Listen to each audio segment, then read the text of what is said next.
Good morning, everyone, and welcome to Moose Hide Campaign Day. Thank you for joining us. How's everyone doing this morning? Awesome. I love to see it. So I'd like to start by acknowledging, with respect, the Lekwungen peoples whose unceded traditional territory we gather on today, the Songhees and the Esquimalt nations whose relationships with this land and the waters shape their political thought, governance, and self-determining authority that should inform how we all relate to this place. I would also like to acknowledge all the chiefs, elders, and elected officials who are joining us today, as well as everyone tuning in from coast to coast. We are so grateful to have you all here with us today. Neen Deloise Taylor McPherson. My name is Taylor McPherson, and I'm honored to be your MC here today. This morning, we will start our opening protocols.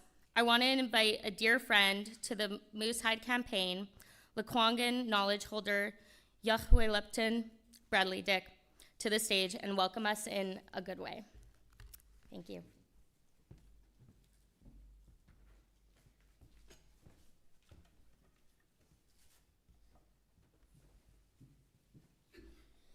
We were emphasizing that throughout the day, we'll be going like this.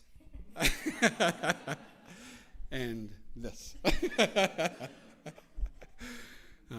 Thank you for the lovely introduction. Haitskasiem tiasquecha naquilia. Haitskasiem na sohuen tiasquecho. Haitskasiem na shwalakwa tiasquecho. Haitskasiem na Chuck Swaika, Chuck Laney, Tiasquechel, Haitskasiem na Lekwungen, Songhees, and Hosamsum, na Shwalakwa, Tiasquechel, Haitskasiem na Steit, Tiasquechel. So, good day, my dear friends, and good day, my dear family. I thank each of you for being here and filling this space. I thank our dear relatives and friends that are connecting with us virtually from all across the nation. And thank the Moose Hide campaign for always acknowledging the Lekwungen, who we know as the place to smoke herring people. That was our traditional name for this territory. And then throughout, there were about 12 small villages on the southern tip of Vancouver Island at one time. And Chiconian was our main village, which was just outside of what we know as Cadbro Bay area, close to the University of Victoria. Asa Yahuelipton, Asa Kwakwakhala, Asa Namgam Guayam Tamutles, Ahinatsa Lekwungen, Ahinatsa Dididot, Ahinatsa Dinatach, Tlawatsis, Mam Tigila, Wewakai. I'm an island boy, safe to say. My ancestral Nehanit is our closest word to name in Lekwungen. And Nehanit means mine to protect, is Yahuelipton. And that comes from my grandmother, Lila Paul, from the Joslip community known as Sartlip today. My family also has ties to the Dididot, which is a Nuchanuth community on the west coast of Vancouver Island, where we have beautiful connections to the Thompsons, the Tates, the Edgars, and the Campbells. My mother's community is Kwakwakiwak, and we come from what's known as New Vancouver today, Dinatach, Tlawatsis, which is known as Turner Island, Also Wewakai, which is known as Campbell River. So I wasn't joking, from the north part of the island to the south. Beautiful family connections that I'm reminded each day not to take for granted. My names have roles and responsibilities attached to them. Yahuelipton is attached to a ceremony that we can trace back to the Stolo River community and where that ceremony began. My other names, Kwakwakala, means brings people together like a chain. That comes from our Kwagil Geeksum, from my relative Weatherispec, Chief Weatherispec. And then he also holds a seat in the Aiksen, which is part of the Aiksen, Comox, and Puntledge and Sotluch communities of the Courtney area today. And that name is Namgam Gwayam Tamutlis, and it means he that speaks at the mouth of the whale. And so my relative also recognized that I like to talk. And that's why the moose hide keeps bringing me back. But it's what I've learned in my years is that when I received my nahenets, what's mine to protect, I'm reminded to walk with integrity and respect to the ancestors that walked with those names before me, and to walk with the presence and the living spirit that they embodied in those names, so that when I'm ready to pass them on within my family, that I've modeled that for that next generation. And that's important. I'm grateful that we're here to acknowledge and to come together and build strength around how we end violence against women and children, and how we acknowledge and how we create relationship and compassion for any gender-based violence. How our families choose to identify. That we create that nurturing, that they know that when they come into our circle, that when they come into our home, they always have a place. And that's what our ancestors did. And that's how they welcome folks into our communities. That's how we created protocols with one another to acknowledge the work that a family is going to do.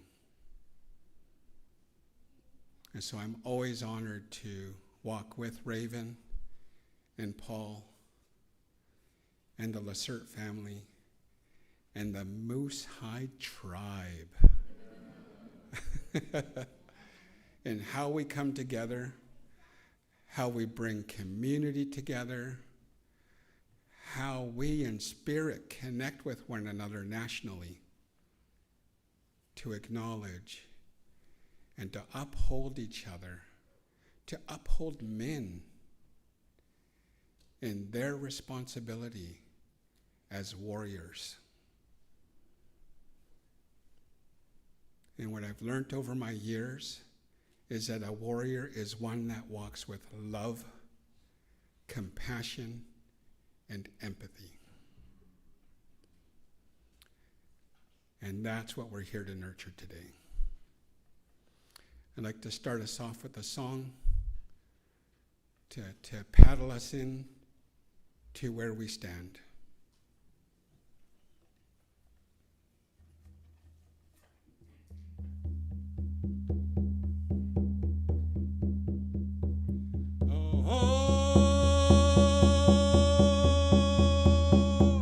Yo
That's me saying welcome. I love having you all here. I thank my Moosehide family once again for acknowledging our beautiful territories. And I'm excited about today. And I hope our relatives that are joining us virtually have found ways in their spirit and heart to acknowledge the beautiful lands that they're on today as well. And that way may we be grounded as we move forward collectively. Aitzkasiyam.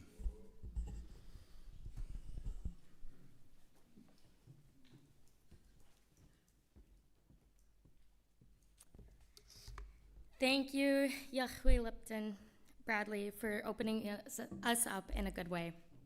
The Moosehide Campaign family has also asked Yahweh Lipton to support this ceremony with the local practice of calling witnesses. So we will ask the Moosehide Campaign family to come forward for this work now.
Aitzkasiyam siya tiesquecho nashwalakwa. Aitzkasiyam tiesquecho nashjalacha. Aitzkasiyam namoosehide nashwalakwa tiesquecho. So good day, and thank you again, my family, for being here. Again, thank our family that are joining us virtually. Again, acknowledge my dear friends, my extended family, we refer to it as, for filling this space as well. And to our extended family that are joining us virtually. We have, over the years, embraced teachings within our Lekwungen community in our ways, in many of our cultural ways that may be familiar to some of our family here and online, that we call upon witnesses to the work that we do. And in contemporary times, we find ourselves as family having to move away from our communities to work, to seek education, to be closer to our family in urban settings. And, in many ways, that's displaced us as community as well.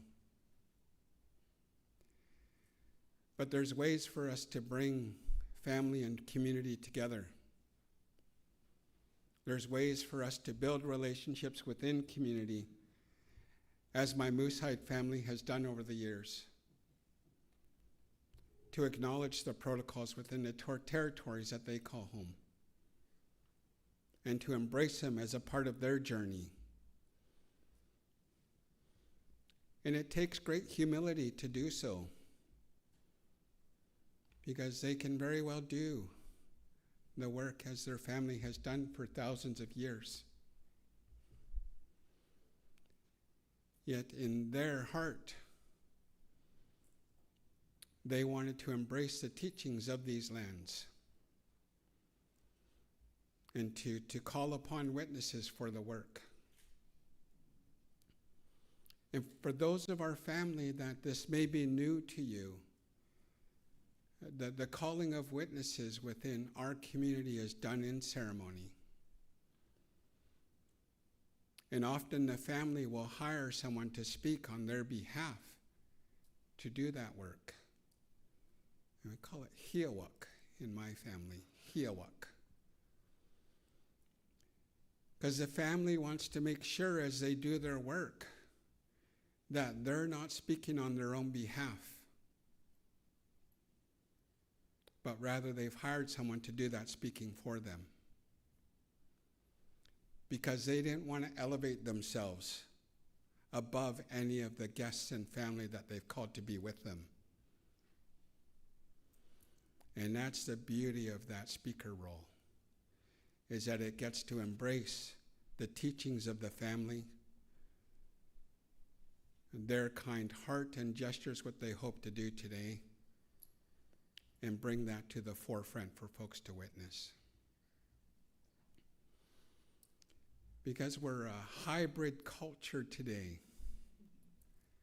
incredibly hybrid and fancy, I must say, that we're partially virtual today.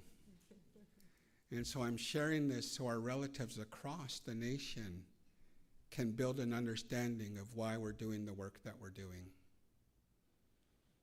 The blanket is a gesture to make sure that as I speak, that my heart is looked after, that I'm wrapped in the love of the family to do the work that's needing to be done today.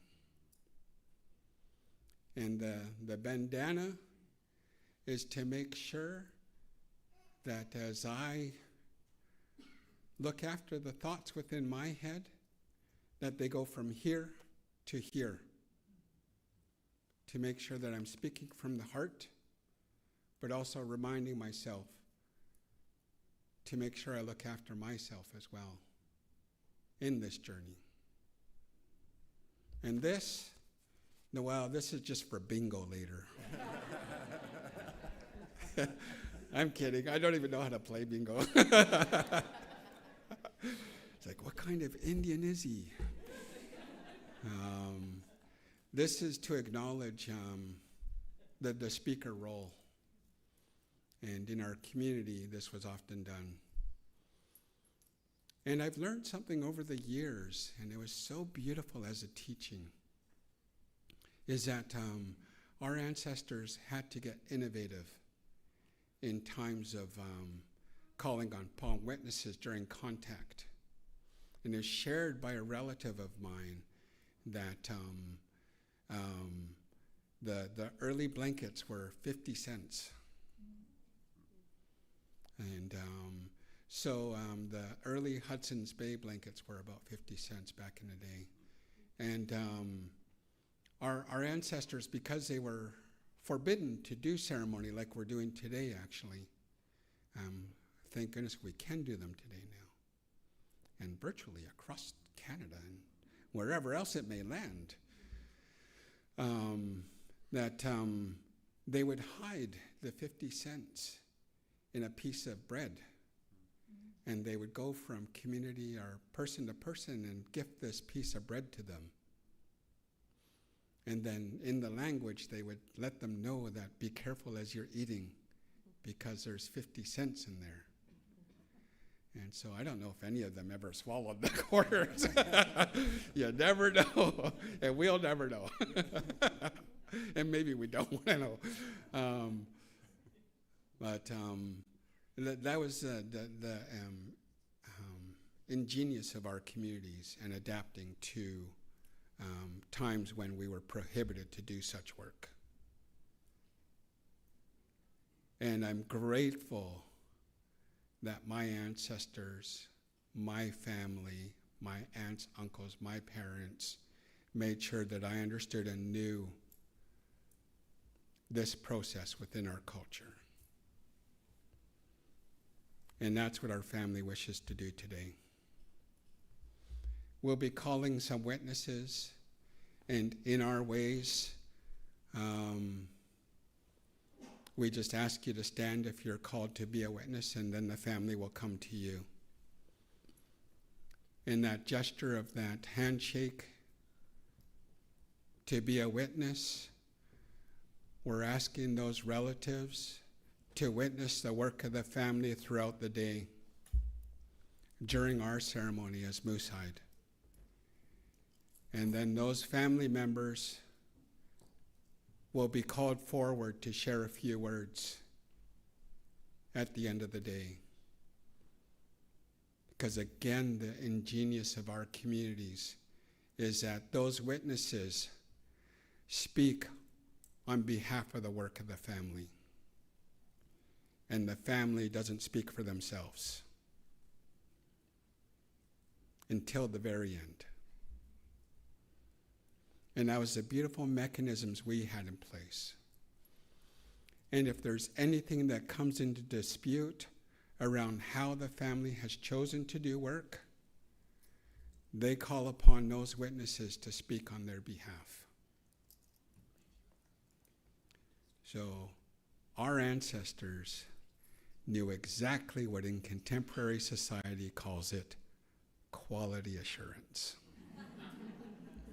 And any of you government workers know this.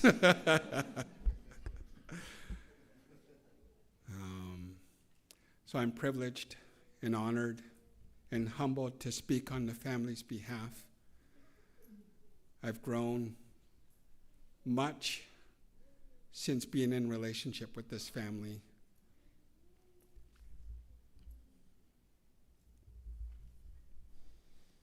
And it's safe to say I love them. So when I call your name, we just ask you to stand where you are, and the family will come down, acknowledge you. You're not obligated to do cartwheels or jumping jacks or anything like that. But if you accept, then you're agreeing to be that witness for the work the family is doing today. So Mederic, Lalengan Squalzat Squaltium.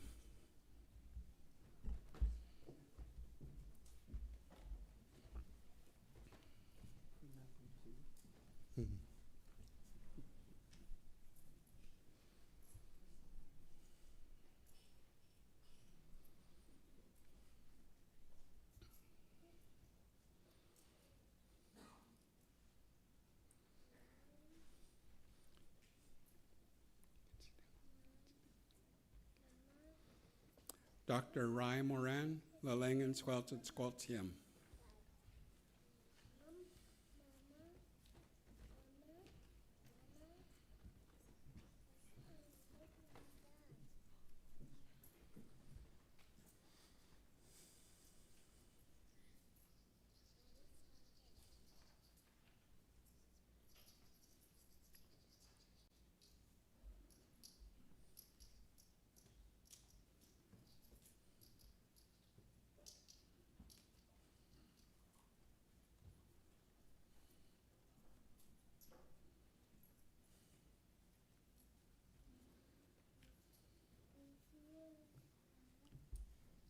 Napik Kulola, Lalengan Squalzat Squaltium.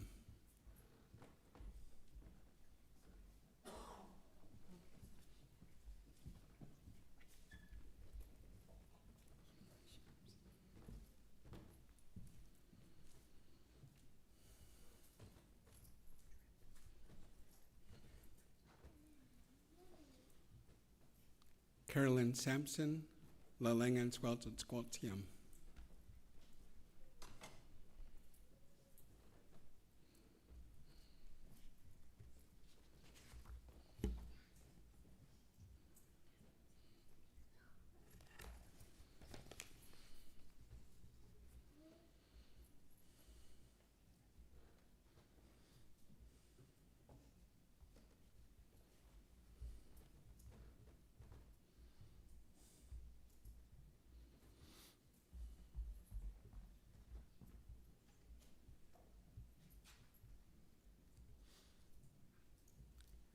So, Haitzkasiem, just thank our family, our community members that have chosen to be those witnesses. It's certainly not to say that you as family that are here with us are not witnesses to this beautiful work today as well. We intentionally have asked family from east, south, north, and west to be present in how we called witnesses forward, acknowledging the beauty of Turtle Island, which many call it, and acknowledging our family from various parts of this beautiful world.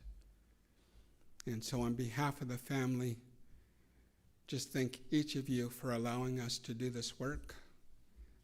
To our witnesses, Haitzkasiem, on behalf of the family, for being those individuals that will step forward at the end of the day during the fast breaking to share a few words. I wish you a beautiful day, and let's look after each other today as well. Haitzkasiem.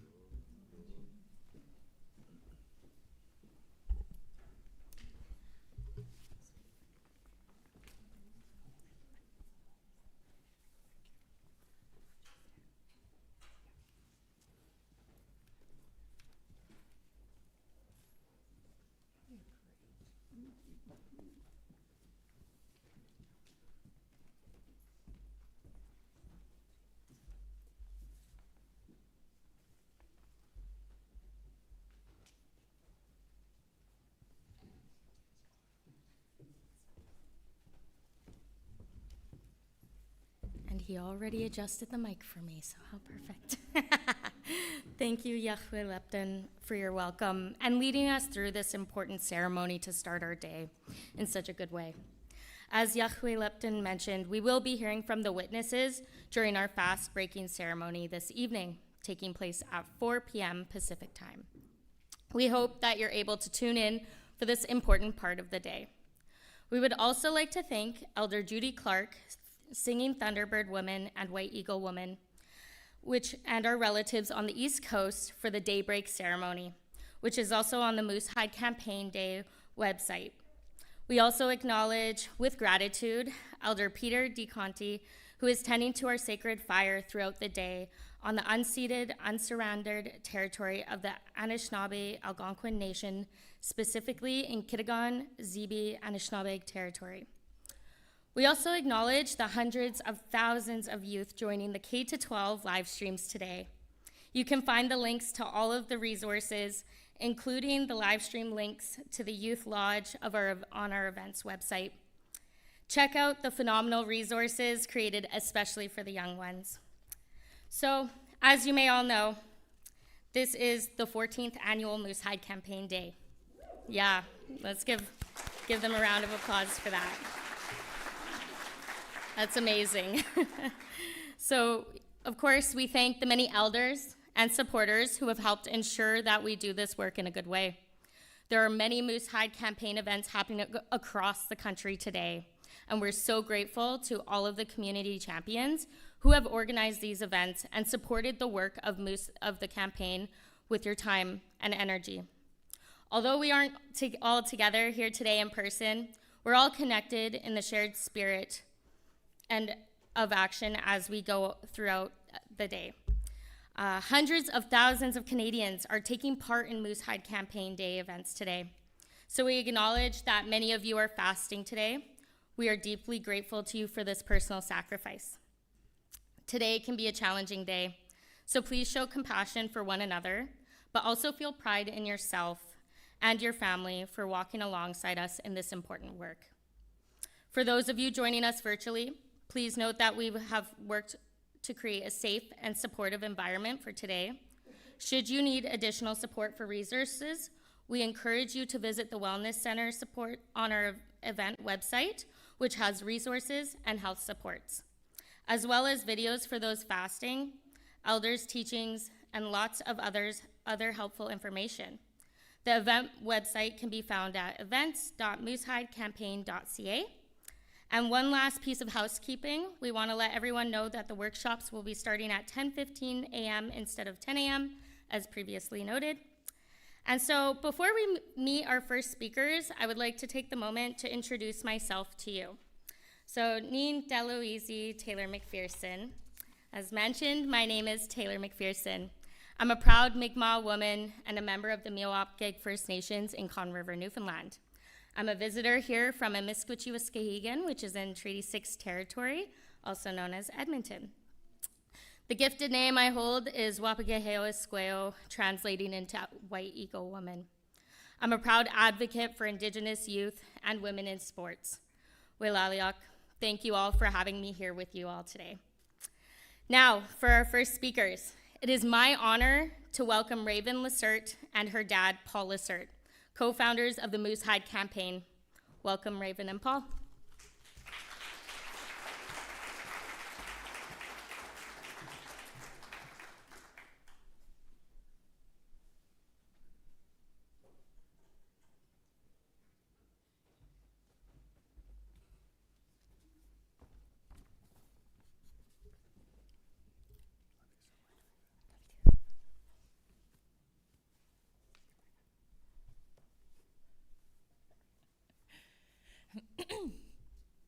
Hi, everyone. I am so grateful to each of you for being here today, both in person and online. Thank you from the bottom of my heart. Hadi Deneza Sekeza Raven Lacerte Sudney, Loretta Madam Slew, Paul Lacerte Spa, Saigana Lakshabu in Jan Yinkak Dene Keo, Tabase Nachalia in Jan Lekwangin Keo. What I said was, greetings, my respected relatives. My name is Raven Lacerte. My mum is the late Loretta Madam, and my mama is Elaine Alec. My dad is Paul Lacerte. I'm part of the Bear Clan and a member of the Lake Babine Nation in north central British Columbia. I am a mama of two very precious little girls, Cedar Sus and Chausias, who are here running around. I love you, girls. And my hubby, Dominic Paul. I gratefully acknowledge that we are joining today from the traditional territory of the Lekwungen-speaking peoples, the Songhees and Esquimalt First Nation. And I want to thank our amazing relative, Yahuel Lipton, for the beautiful welcome. I am the co-founder of the Moose Hide Campaign with my dad, Paul, and I'm incredibly honored to be with you today. We received the inspiration for the campaign 14 years ago during a moose hunting trip along the Highway of Tears. It was just the two of us, and I was 16 years old. And over the past 14 years, we have grown that idea into a national movement. We have now distributed over 7 million moose hide pins. And each pin starts 5 conversations. So together, we have started over 35 million conversations about ending violence against women and children and those along the gender continuum in this country. But something is a little bit different this year. There are way more local events happening across this country.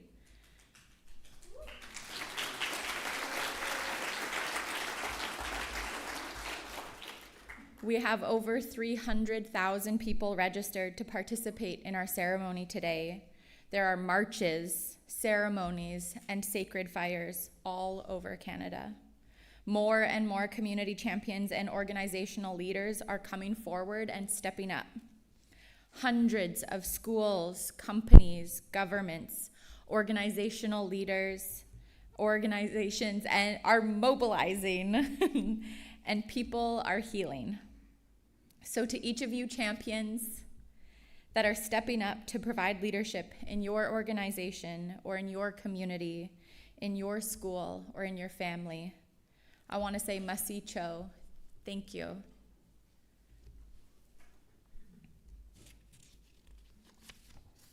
As a woman, as an Indigenous person, and as a mother, thank you. What you're doing is important. Please keep going. Don't stop, because we have a lot more work to do.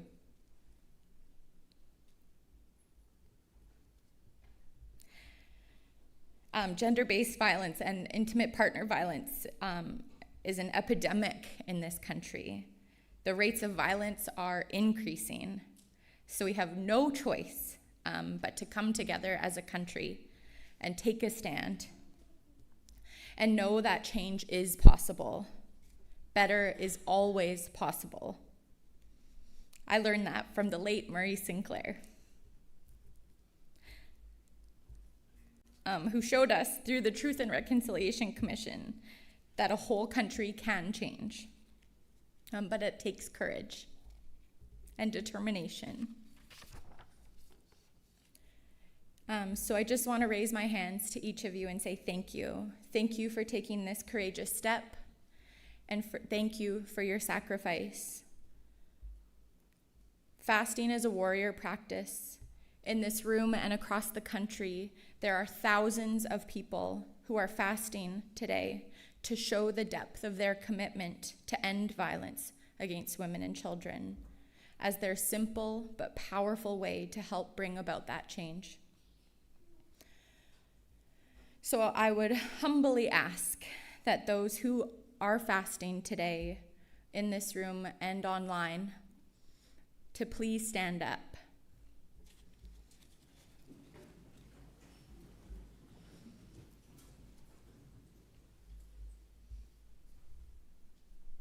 I would ask those that are here and those on the live stream who know someone who has experienced violence in their lives to please stand up.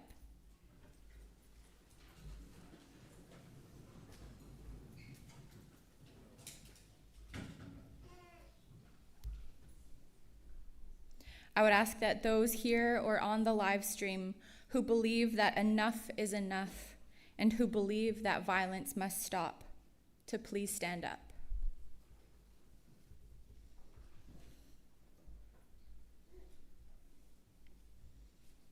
I am standing up for Cedar Sus and Chasyas. Who are you standing up for? I'd ask that you please turn to the person to your right and to your left. Tell them the name of the person that you are standing up for today.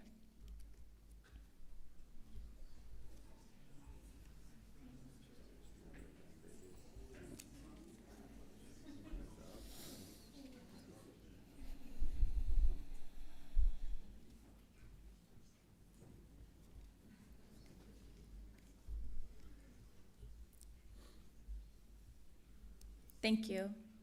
You can please be seated.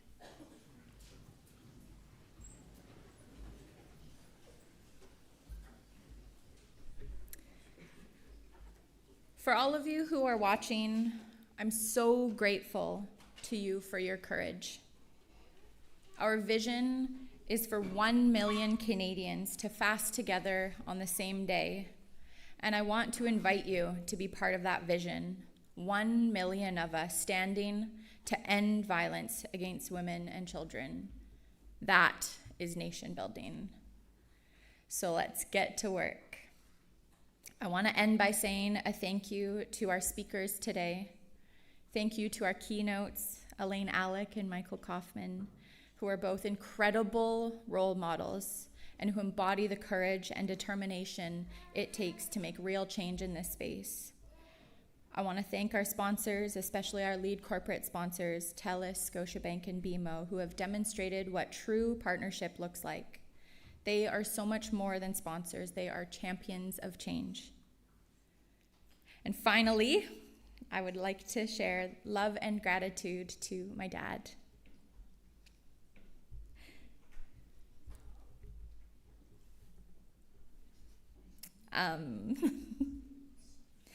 Thank you for starting this work so that my sisters and I have a chance to live a life free of violence. Thank you for the grace and the humility you have shown in stepping back to create space for me to lead the campaign. And thank you for supporting me through this transition and becoming executive director for the Moose Hide campaign. I'm so happy that I get to walk this journey with you. And to everyone here and on the live stream, I wish you all a wonderful, beautiful day today. Owedza, Masicho, all my relations.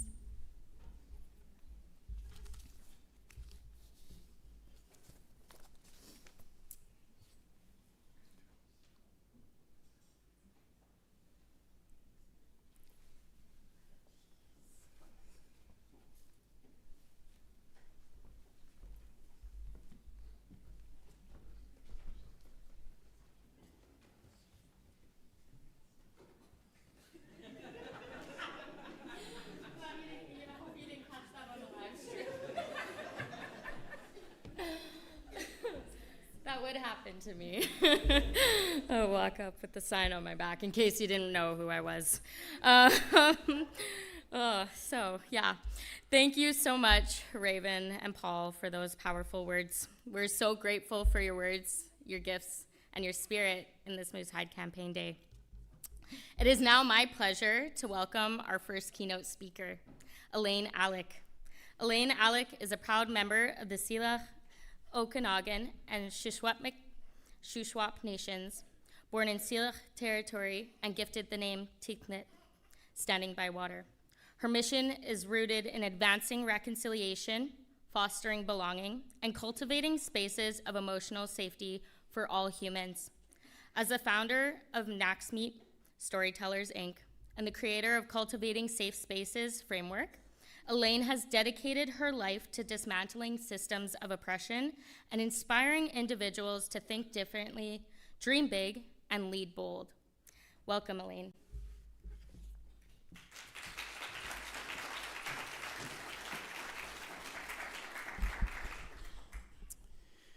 White Huskhalt Tlachach Lahap Slachlacht Simksil Hil Mechom Chmala Stamia Manimchoch and Chai Squeeze Teeth Kanitkin Silch Sachwapm. Hello, good day, elders, family, friends, leaders, young people, two-spirit, and non-binary folks. My name is Teeth Kanitkin. I'm from the Syilx and Sachwapm nations. My English name is Elaine Alec. My late father was Saul Kenzie Basil from the Bonaparte Indian Band from the Sachwapm Nation. He was the son of Saul and Louisa Basil, and we are descended from Chief Basil David, who was one of the 5 hereditary chiefs who went to England back in the 1800s. My late mother was Sophie Alec from the Penticton Indian Band from the Syilx Nation. She was the daughter of the late Chief Jack Alec and Elaine Alec, who is also known as Philomene Francois, who is the daughter of Chief Francois, who is also known as Surimt. We are descended from Cuthbuck, Jainton, and Pelkamulach. And so I come from a long line of elected and hereditary chiefs from the interior, from the Sachwapm and Syilx nations that also crosses the border, or the border crossed us into Washington state. I want to thank my daughter Raven for inviting me to be here today. I was very humbled and also really scared and nervous because she's so important to me and I see the work that she's done. And so I wanted to make sure that I took the time to do this in a good way and to do this work justice. I'm a storyteller, so I can speak for hours. And so to be able to pour all of my heart out into 15 minutes, I knew was going to be a challenge. And so I wrote from my heart a speech that I wanted to share with you today. But I wanted to start by sharing this because I'm going to talk about colonialism. And when I talk about colonialism and when I talk about colonialism through the Cultivating Safe Spaces framework, I share this. Colonialism is anything that is built from a place of fear and control. That's it. Any decision, any agenda, any policy, any process, any law that is created from a place of fear and control upholds colonial systems. And the pillars that uphold colonial systems are to promote sickness and death, exclusion, oppression and control, and the biggest one of them all is shame.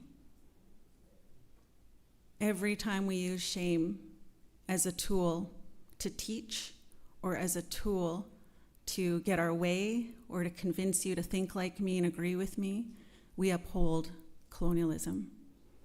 And it's something that we really, really have to work to unlearn if we want to decolonize.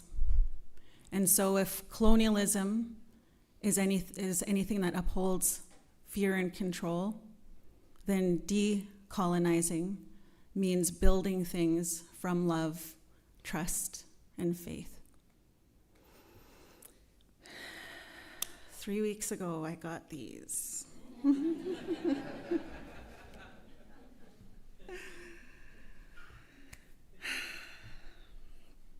6 years ago, I sat in a circle with our old people, people who carried our language, our laws, and our stories, and I heard something I haven't forgotten since. They said, the answer to trauma and violence in our communities is coming of age.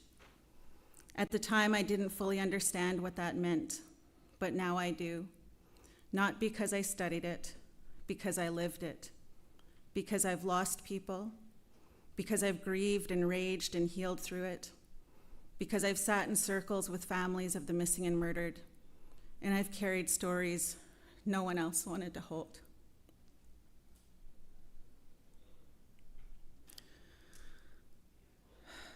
And when I look at what's happening in the world right now, the violence, the silence, the shame, I know this to be true.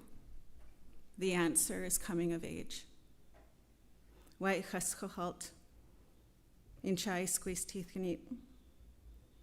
Good day, my name is Standing by Water. My late mom was Sophie Alec of the Penticton Indian Band, and my late dad was Kenzie Basil, a member of the Secwepemc Nation and a registered member of the Bonaparte Indian Band. And what I've been taught is that every time we say the names of our ancestors out loud, it calls them into the space with us to stand with us.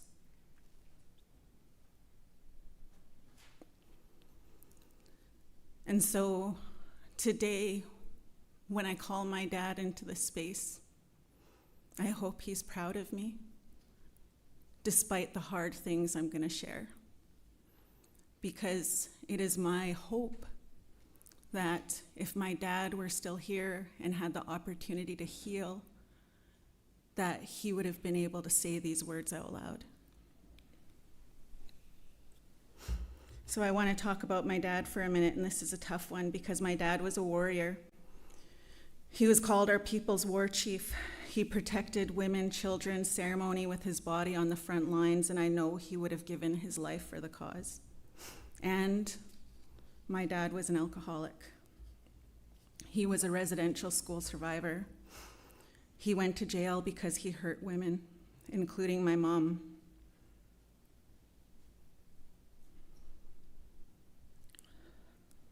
He caused pain, real pain. And some people remember him as a warrior, and some people remember him as a man who hurt them. And it's really important we understand this. Both things are true. And that's really hard for people to hold. It doesn't mean I don't love my dad less. It doesn't mean that I'm staining his reputation or his memory. I'm holding both truths. He was a protector, and he caused harm. He was respected, and he was feared. And in our communities in this country, we've been taught that people can only be one thing, good or bad, right or wrong, sacred or shameful. But that's not the truth. The truth is we are human, we are complex, we are contradiction. We should have tissue up here. And colonialism has stolen that knowing from us, from our families, from our relationships, from ourselves. Because colonialism doesn't just kill through policy, it kills through belief. It teaches us to be suspicious of our own emotions. It teaches us that if we mess up, we don't deserve love. It teaches us that if someone causes harm, we must choose between protecting the person or protecting the truth. And that's the real violence, the one that lives under silence. I was raised to not trust men. I was raised to hate them, to believe that they would always hurt me and leave me, so I treated men through that belief, and I felt justified. And in school, I was told I was ugly, that I was stupid, that I was weird. And when you hear something enough, you start to believe it, and that belief becomes how you see yourself. And when you start to believe you're unworthy, that's how the violence gets in. Not just through what happens to us, but through what we internalize. In my early 40s, I lost 3 beautiful Indigenous men that I loved deeply. They were my friends and my cheerleaders.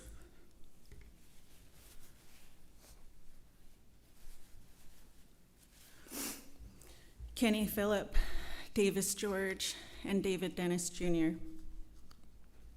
They were kind, they were brilliant, they were funny, they were medicine, they encouraged me, they made me laugh when I forgot how. They were also struggling with addiction, with alcoholism, with rage, with not knowing how to ask for help. They hurt people, and they tried to heal.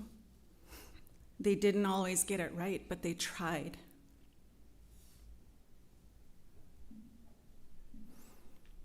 And I never gave up on them. I just wanted them to see themselves the way that I saw them. Not as broken, not as too far gone, but as light, as gifts, as people always worthy of love. And I want to say something now that not everyone will be ready to hear, but it needs to be said. There are people in our communities right now who are causing harm.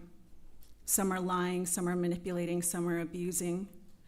And some of them are still being lifted up as leaders, as knowledge keepers, as medicine people, and they've never had to apologize.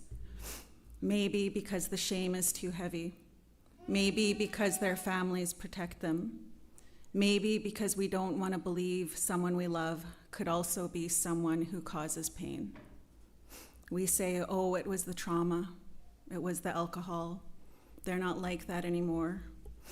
But pain doesn't disappear just because we ignore it.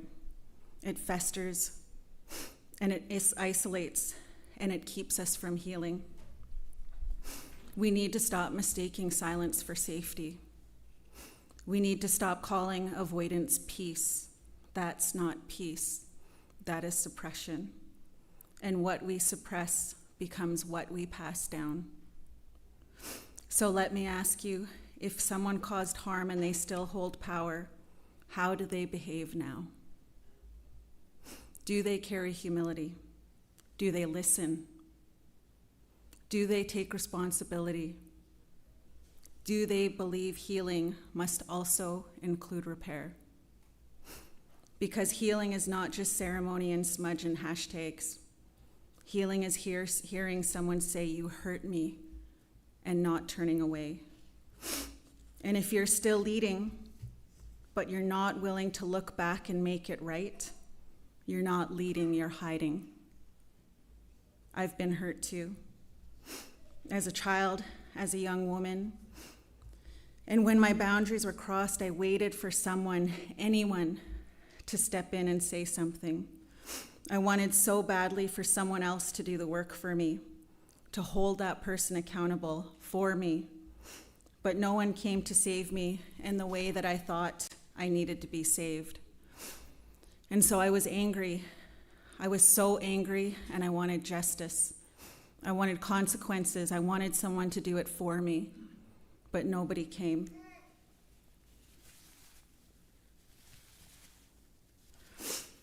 So I had a choice. And I didn't want to do it, but I did. And it was hard, and I faced it, and I healed. Not because I wanted to, but because I had to. Because if I didn't, I was going to break. And when I finally did, I got it. I figured out why no one else could do it for me. because when I did it, I felt my power return and the bitterness left. That moment, that was one of my coming of age experiences. Once I confronted the pain and moved through it, not around it, not avoiding it, not numbing it, but feeling it, my voice got louder. Because coming of age doesn't mean getting older. It means learning how to stay. It means feeling rage and not losing yourself in it. It means being hurt and still not hurting others. It means telling your truth and still staying in relationship. It means knowing you can survive it and you will still be okay.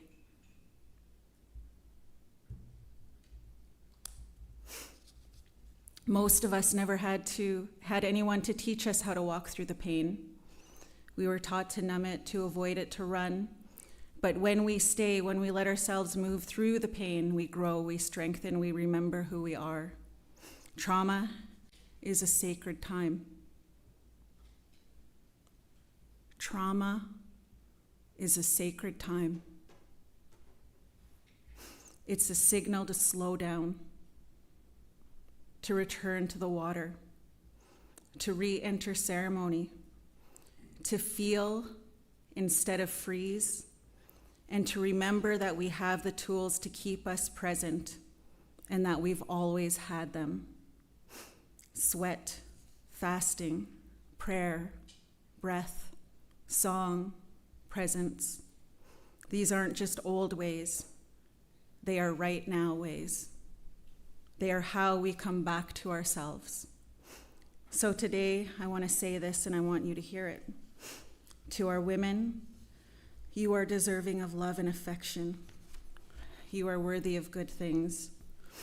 To our men, you are deserving of love and affection. You are worthy of good things. To our non-binary relatives, you are deserving of love and affection. You are worthy of good things. To our young people, you are deserving of love and affection. You are worthy of good things. To our old ones, you are deserving of love and affection. You are worthy of good things. How do we start healing? Where does it begin? We begin by going to the water and looking within. So I ask you, go to the water and ask yourself, who am I? Really? And then remember, you are not what colonialism said you were. You are not your worst day.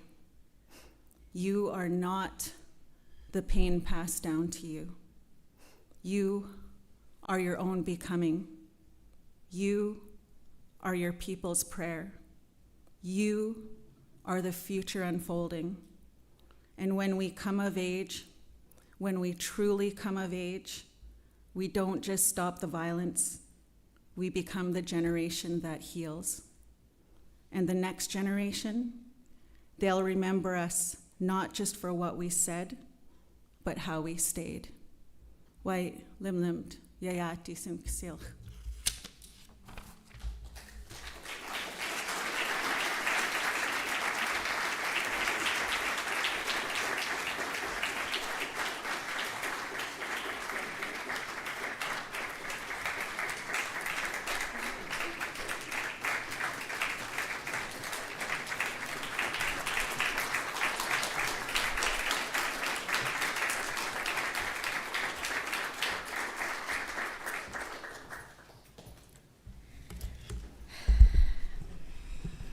Thank you, Elaine. We're so honored to have you here with us today, and thank you for your beautiful words and your story. Next, we want to share a video of the late and honorable Murray Sinclair. It is very important for the Moose Hide Campaign family to let everyone know that we do have permission and support of Murray's family to be able to share this video so soon after his passing.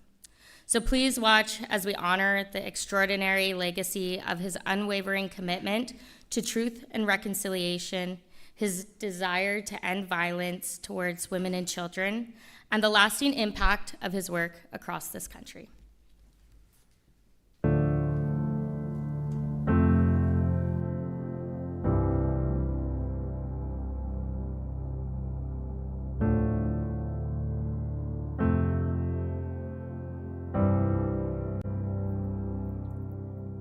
The Honorable Murray Sinclair devoted his life to lifting up the truth, giving voice to survivors, and calling this country to reconciliation. His courage, wisdom, and heart lit a path that we continue to follow. Reconciliation requires us to come to terms with that history and to begin to address it so that we can develop a relationship of mutual respect. As Chief Commissioner of the Truth and Reconciliation Commission, he helped us understand what had been done to Indigenous peoples and what must be done to restore justice. Canada spent 150 years damaging the self-respect of Indigenous people, of taking away their culture, taking away their language, taking away their sense of belief about themselves. He never shied away from the hard truths, including the violence faced by Indigenous women, girls, and Two-Spirit people. When I was a young lawyer, one of the issues that became apparent to me was that Indigenous women were appearing in court in extremely high numbers, usually charged with criminal offenses that related to their relationships with men. One thing that struck me was that people weren't seeing them as victims, reacting to a violent situation. They were seeing them as criminal perpetrators. But in reality, they were in fact victims. They were trying to cope with it the best way they could, and I would try to imagine what it would be like caught in a situation where you were literally trapped in an apartment and a person was controlling your very movement and saying, you're not allowed out, you can't go anywhere, and then you don't have any money because he controls all the money. He reminded us that addressing gender-based violence means returning to balance. We have to teach our boys how to take care of their sisters, take care of their nieces, because they're not doing their share yet. And it's through ceremony, it's through traditional understanding and traditional teachings that we will achieve that. One of the most profound honors in our campaign's history was presenting the 3 millionth moose hide pin to Murray Sinclair, a moment that reminded us how much his leadership meant to this movement. Today, we carry forward his legacy with care, with courage, with commitment. Reconciliation and a positive life in the future? I absolutely do. I believe in it. There are forces out there who are trying to change it, who are trying to fix it. And they will do what they can to make it happen. And they will pass on that passion around reconciliation to their children, to their grandchildren, and to their nieces and their nephews, and their young friends and their students. And that passion will continue.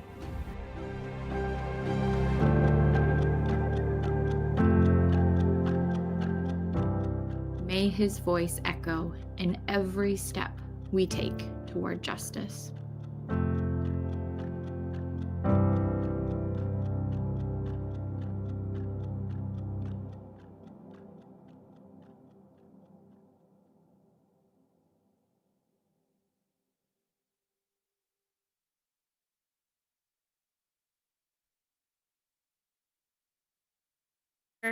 Advisor, and activist focused on engaging men to support gender equality, end men's violence against women, and positively transform boys' and men's lives, and promote fathers' involvement.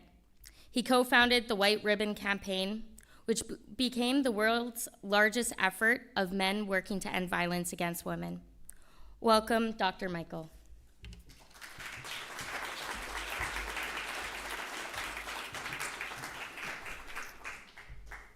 Well, I'm so honored to be with you today and with those across the country, and want to start by acknowledging the traditional stewards of our land, right, from coast to coast to coast. Well, this is a tough time. It's a pretty difficult time. You know, our planet is burning, not enough is being done. In some countries, democracy and the free press, science are all under attack. Countries not so far from us right now. The horrors of war going on, ongoing, building in the Middle East, Africa, Asia, Europe, ongoing attacks on the rights of minorities, ongoing racism, the ongoing legacy of colonialism, attacks on women's reproductive rights, attacks on efforts in our workplaces to build greater diversity and equity, and of course, the ongoing plague of men's violence against women. So you would think this is a rather depressing moment. And here we are together to talk about men's violence. But actually, this is not a depressing moment, because what brings us here, what really brings us here, is not the problem of men's violence. What really brings us together today is that we are together to end that violence. And that makes this a positive moment. That makes this a hopeful moment. That makes this a moment and a time of stepping forward into a better future. Now, you might think that they put something in the water in Toronto where I live that I'm going to say, this is such a hopeful moment, and, you know, we're here ending violence. But actually, I think that there's real reasons why I can say with confidence that the violence is not inevitable and that we are together helping bring this to an end. First of all, yes, there is a biological possibility that humans can be violent against other members of our species. We all know that, obviously, it happens, it's still happening.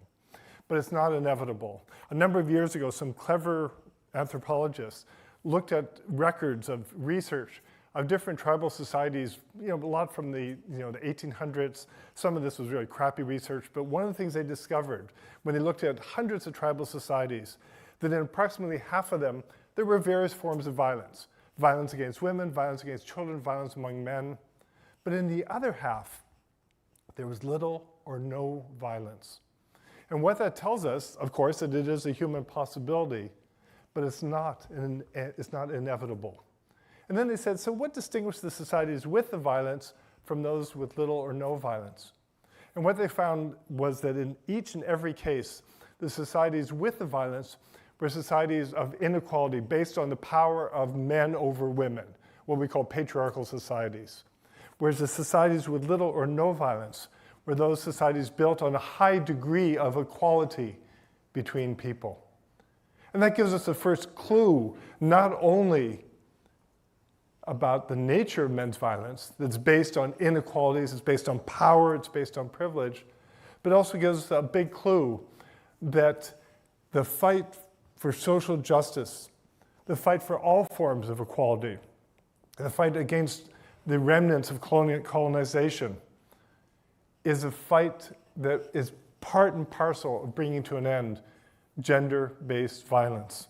So that's one reason why I think we can speak with confidence that we are here ending the violence, that it's not inevitable. It's not, yes, we have that capacity as humans, but it's not like a capacity that we have to breathe or eat or whatever. It's something that is a choice in a sense, maybe an unconscious choice, but a choice that humans make and a reflection of the societies in which we live. I can also speak with confidence that we are ending the violence because women across this country and around the world have said enough, have said no. Courageous women in their individual relationships have said enough. Women collectively have banded together over the past few decades in country after country after country and said enough, and have rallied to build services for women, shelters, places for women to be able to escape abusive relationships, to get help, to get support from their sisters, and have pushed for changes in our laws, in policing, in courts. And so that power and that strength and that heroism of so many women is the next reason why I think we can speak with confidence that we are here because we are ending the violence. The next reason why I think we can say it with some confidence, in spite of a long way to go, we've seen real changes and improvements in our laws. We've seen real changes and improvements even in policing and in courts. Yes, we do have a long way to go. But I can tell you that when I speak to cops who were trained 30, 40 years ago, they said, well, we did nothing. We just said it was a private matter, a personal matter, if a woman was being beat up by her spouse. And now, at least there's a possibility of a response, although it's still not always happening. But that's another reason that I think we can point to some positive changes. And the other reason why I think we can speak with hope and possibility is that finally, my brothers, men around the world are saying enough. Men around the world are saying, we're going to stand by our sisters, arm in arm, hand in hand, and say that we must bring this violence to an end. Now the thing is, most men don't use violence in our relationships. Most men don't beat up women. They don't beat up their girlfriend or wife. They don't commit sexual assault. They don't harass. But the problem has been that the vast majority of us have been silent. And through our silence, we've allowed the violence to continue. And that's partly because in male-dominated societies, men have had more power. We've been the ones who've written the laws, who've decided which laws to implement. We're the ones who lead religious institutions. We're the ones who dominate the media. We're the ones who are the celebrities and the sports heroes. Sports heroes like myself, of course. We're the ones. So if men have been silent in those positions of power and privilege, it is giving permission to those men who use violence. If men don't speak out to an act of violence, to a brother or a friend that tells a belittling joke about women and that basically gives an excuse for sexual assaults, that other man's going to think, oh, he thinks like me. We all do this. So when I talk about men speaking out, this is absolutely critical. This is part of a process of change. And men don't do it out of collective guilt. Sometimes when I'm interviewed, they say, oh, this is just collective guilt, collective blame, your finger pointing at you and you and you. It's not that. It's an act of collective love for the women in our lives. And that gives me great hope, that ending the silence. When men speak out, it's a positive message. It's a positive message of change. It's a positive message of love. It's a positive message about the capacity of men to be caregivers rather than dominators. Now, the causes of men's violence are, of course, extremely complex. There's not one thing we can point to. We know that it's grounded in societies of inequality, societies where men have had power over women, but also where certain groups of men have had power over other groups of men. So there are these cascading levels of violence, and that gets internalized and reacted and acted upon by far too many men. Men have lived lives of a sense of entitlement. A woman gets beat up because dinner wasn't ready on time. Well, that's because he feels entitled to have someone cooking for him, cleaning for him, looking after the kids. He feels entitled to have sex with whom he wants, when he wants. That sense of entitlement has been part and parcel of male-dominated societies. And the violence has continued because of the permission that we've given to it. If you were looking out the window of your apartment or home and you saw a store being robbed, what would you do? Well, you'd call the cops, right? Or most of us would, or you might, but you'd get help. But so often, right now across Canada and around the world, someone hears a woman or knows of a woman who's getting violated or beat up. Do they ask for help? Do they call for help? They say, no, it's a private matter. It's a personal matter between those two people. That'd be like you look out the window of that store being robbed and you say, should I call for help? No, it's a personal matter between the robber and the store owner. We would never do that, but we've given permission to violence against women. And that's a cause of the violence. But here's the great paradox in all of this. I said that violence is a reflection of men's power and inequality, but it's also the result of men's fear and insecurity. We have set up men's lives and we've grounded it in the ways we've raised boys to be men that say to men, you will always be strong, you will always be powerful, you will always be in control, you will never back down, you will not cry, you will not feel pain, you will always be, the most powerful, you will be able to fight, you'll be able to drink, you'll be able to do all these things. And we set up an impossible life for men that we can't live up to. None of us can live up to that. And so you walk around feeling, I must not be a real man. And you see the other men acting it out. Well, he's a real man and he's a real man, but inside I get hurt sometimes. I just need to be loved. I want to be held.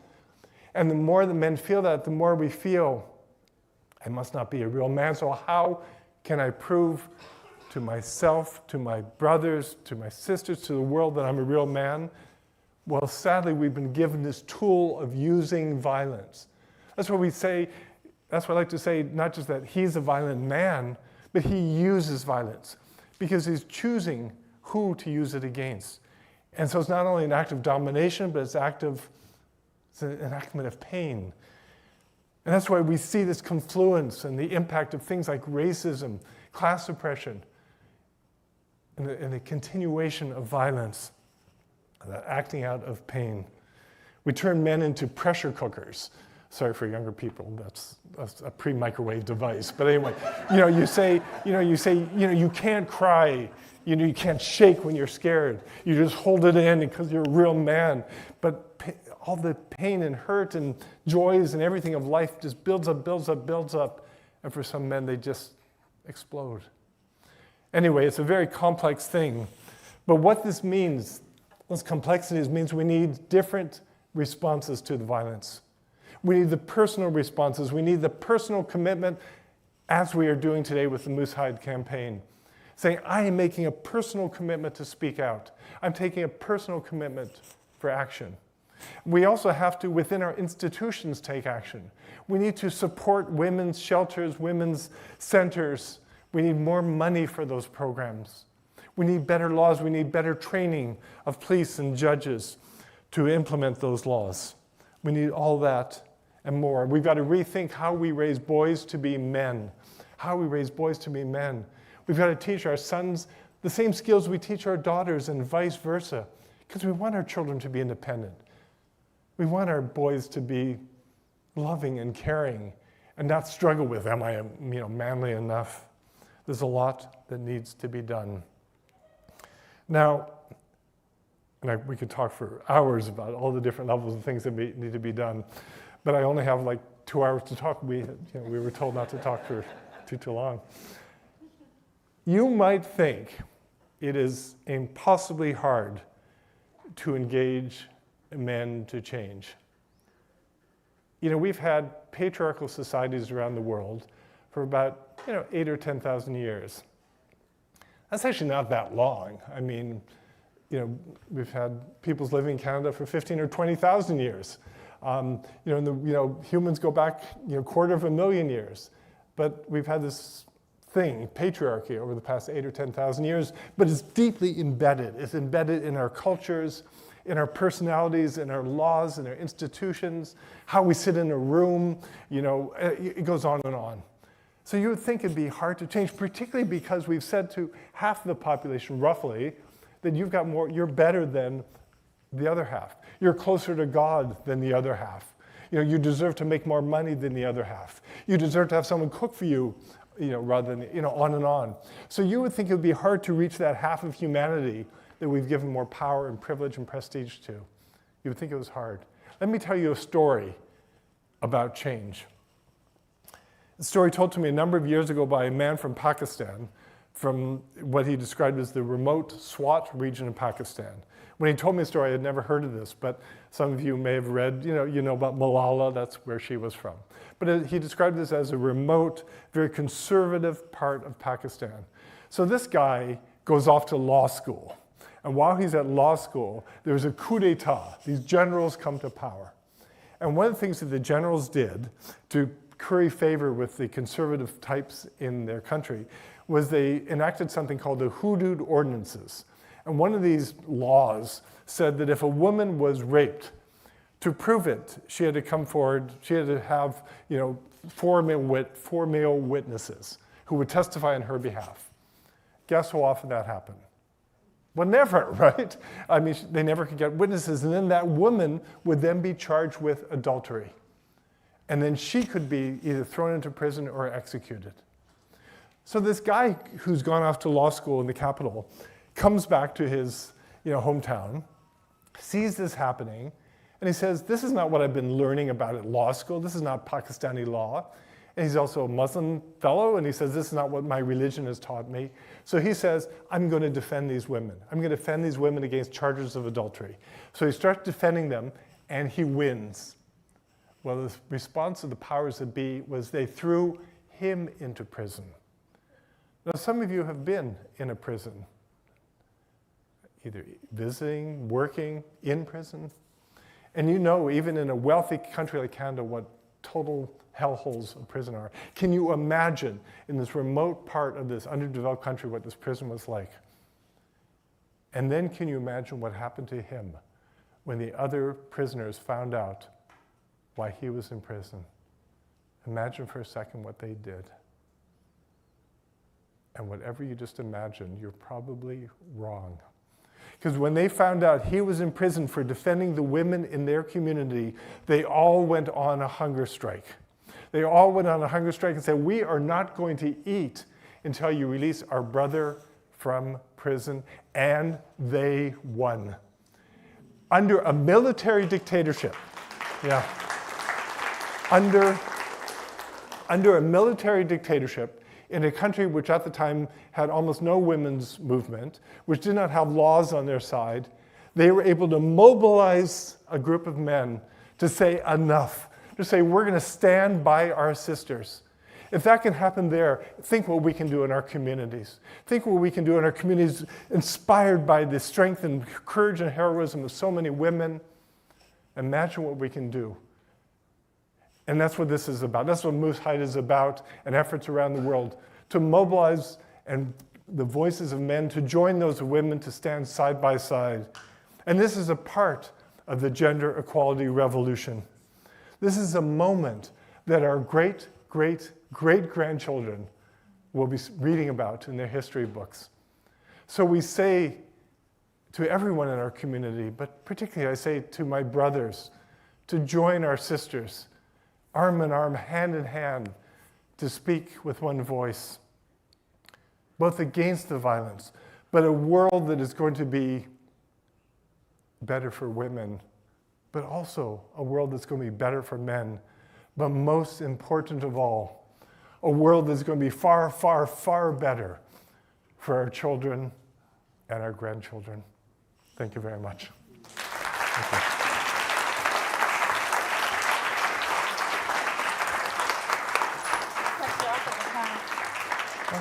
Thank you so much. What a moving speech. Thank you.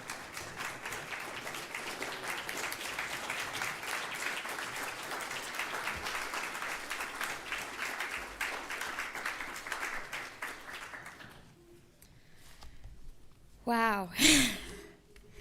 Thank you, Dr. Michael, so much for your words and sharing your knowledge.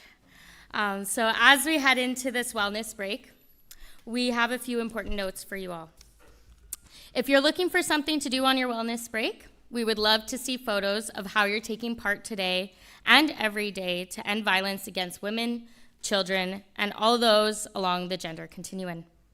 We encourage you to wear and share your Moose Hide pins and post on your accounts today using the hashtag Moose Hide Campaign Day, hashtag Fast to End Violence, and hashtag Walk to End Violence in your posts.